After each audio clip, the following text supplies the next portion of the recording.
During a recent prayer time for our church, I heard, "Love thy brother as thyself."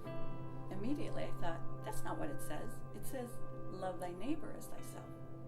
But again, right away I heard, "Love thy brother as thyself." I thought on this for a few days. And a couple days later, I thought, well, I wonder if the Hebrew word for neighbor could also be brother. So I looked up Leviticus 19:18 that says, "Thou shalt love thy neighbor as thyself." So I looked it up to find out what that word was. The Hebrew word for neighbor, ra'ah, also means brother, companion, fellow, friend, husband, lover, neighbor. Brother was the first one listed. Why was it written then as love your neighbor as yourself? So I asked God that. The understanding that I got was that the Hebrew nation was a very cohesive, tight unit. They knew that they had to love their brothers. They knew they had to love their fathers, their friends, because they were going into territory that they had to take. What they didn't understand is that they had to love people outside of their close-knit circle. So there's also a time where Jesus is teaching the rich young ruler, and he gave the parable of the Good Samaritan.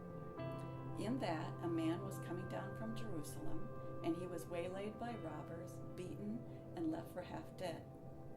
A priest and a Levite came along. They were probably of the same nationality of this person, but they crossed way on the other side. Then comes a Samaritan who is not of the same pure nationality. He's the one that helped them. So again, they were seeing that they had to help people outside of their own circle.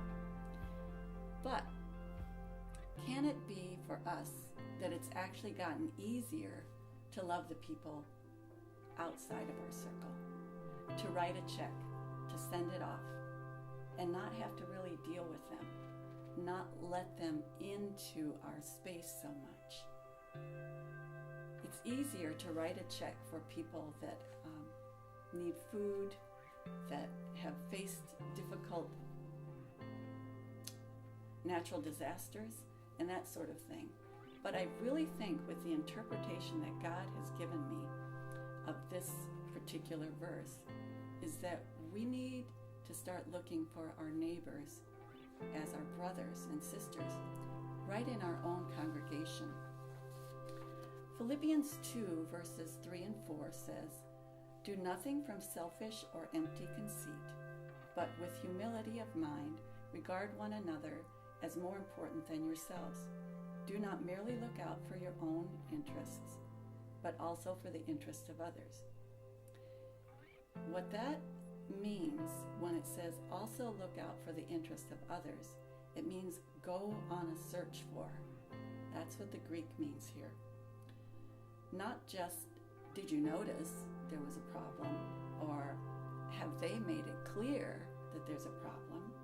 No, it says that we actually have to go on a search for what their need might be.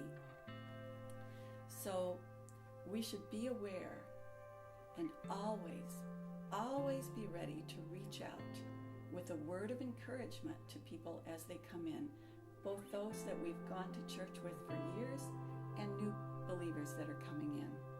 This is one good way to love your brother as yourself.